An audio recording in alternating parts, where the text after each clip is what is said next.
In this video, I'm going to talk to you about how to shade the iris accurately. Okay, so before I start my drawing, if you're using the booklet, which I recommend you do at least have a look at, page 3, I've done a step-by-step how to go about drawing a detailed and accurate iris based on this picture of an iris here. Okay, I've also got a colour version as well, just to sort of give you some ideas of how you'd transfer that into colour.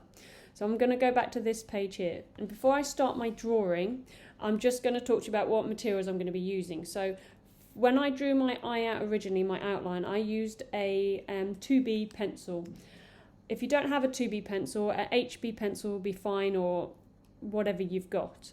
Now, usually for drawing, I would recommend using a range of different drawing pencils, different gradient pencils. And if you don't have different gradient pencils, that's fine, you can just use the one, but what you need to really make sure is that you show a range of light, mid and dark shading. That's what's going to give your picture interest, what's going to make it look better and more accurate and realistic. So I've got two more pencils here, which is a 6B and a 5B. The 6B is is the darkest, and I'm not going to use that for the iris because I don't want the iris to go too dark. The darkest parts of my eye, as I mentioned before, is the pupil, the eyelashes, and the ring around the outside of this iris. So I'm going to leave that one out, and I'm going to use a 5B pencil for the iris. I would recommend either 3B, 4B or 5B for the mid-tone of your drawing. Another thing I've got here is a cotton bud, because some people like to blend and mix, and the problem is if you use your finger to blend pencil, the oils in your finger will come out of your finger onto your page, and it can make it look a bit ugly. So if you want to do some blending, I generally don't always like blending, but sometimes it's useful, and in this video it can be useful. Use either a cotton bud, you can use a proper blending pencil if you've got one, or if you don't have either, just a bit of tissue, and just use a ball of a tissue just to sort of rub, rather than using your finger. So I'm just going to put that down for a minute. So with this drawing, first thing I'm going to do is look at the iris and look at the detail in there. So I'm just going to make that big on my page. It's a bit dark on your screen, I know that, but that's what I'm going to be using for this. So I'm going to start by identifying what shapes and textures are actually in the iris. This iris has got lots of different texture. The iris is a muscle, and it contracts, and it's to make the pupil larger or smaller. So often in most people's eyes you can see that texture in the eyes, and often the texture, it travels around the eye almost in the same directions as the spokes on a bicycle wheel. So it sort of goes out that way. I'll show you that as I do it. So the first thing I'm going to do before I do any shading, I'm going to identify where my highlight is, because I don't want to shade over my highlight. Again, you want to press really lightly with this, because what you don't want to have around your highlight is a big grey line. So make this as light as you can draw it. You might even prefer to use a lighter pencil than this. There's some shadow on this highlight, which is the eyelashes, so I'm just going to sort of draw that in a little bit there. The other thing I'm going to draw in is this line, this sort of textured line that I can see around the outside of the pupil, and it sort of goes a bit like this. I don't know what sort of shape that is. It's kind of like a strange sort of star shape, and that shape goes around sort of the eye like that. And what it looks like inside of that, the inside bit looks like the lightest. It's dark around the outside, and then there's like a browny tinge on the inside. Now this drawing isn't going to have any colour in it, so I need to think about which is lighter, here or here. Okay, and looking at that, I'd probably say it's lighter here, a bit darker here, and much darker on the outside. So what I'm going to start doing is my shading. Now, I said a minute ago that the texture on the iris is like the spokes of a bicycle wheel.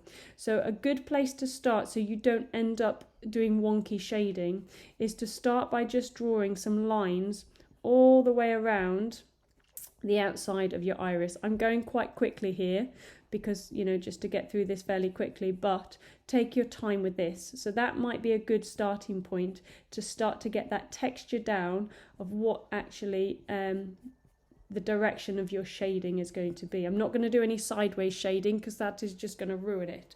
All of my shading is going to be in this direction here, so sort of going out from the middle to the outside like a starburst.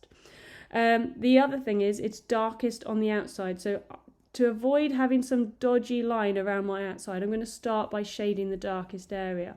And I'm going to press fairly hard with this to make it nice and dark. And again, you want to take time. If it's easier, move your paper around as you're drawing, but you want to take your time because it's really important that your iris doesn't end up blobby shaped or, I don't know, not round. It has to be perfectly circle, or it's just not going to look right. I'm just going to move this over a little bit. Okay, so as I work round, I would probably recommend turning your paper as you go so that you always make sure that you're travelling in the direction of these lines that you've originally put in, so you don't end up doing any sideways shading. Make sure you keep looking back and forth at the image that you've got as your reference. So I'm just building up the tone here nice and neatly. I'm being very careful not to go over the edge. Now, if you look closely here, you'll see I've done a few lines going over the edge, so I just need to rub those out. It's inevitable that you'll do that at some point, so just make sure you rub them out so they don't end up becoming a dodgy line. And then that's my highlight, remember, so don't shade that in. But next to my highlight and above it is really dark because I've got the shadow from these eyelashes. Now at the moment, I just drew my eyelashes in lightly, so I will have to go over those a bit darker next to make them really stand out. So that's the next stage, what I'm doing here. On the inside, I'm not going to worry about being neat around here because this ultimately, I'm going to colour it in solid. My pencil just broke. Okay, let's grab another one. Let's grab the 6B. It's going to be solid dark, so I'm not going to worry too much about going over there. In fact, if you want, you could colour this now. But again, make sure that your pupil is perfectly round as well.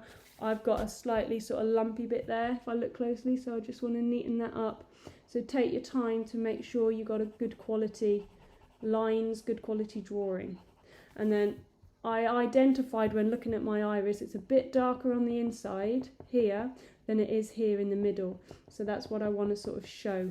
And I'm going to just travel my lines around like that, moving my paper around as I go so that my lines don't end up going sideways or wonky. And then I'm just going to bring these ones in from the outside, bring these ones in from the inside, until I get this textured shape that looks good. And if I wanted to refine it, because at the moment it looks alright, but it's a bit sketchy, if I wanted to refine it, I would just spend time just carefully working in between those lines to get the shape and texture that I want. Okay, let's just finish colouring that bit in. So that is how I would recommend going about drawing the iris.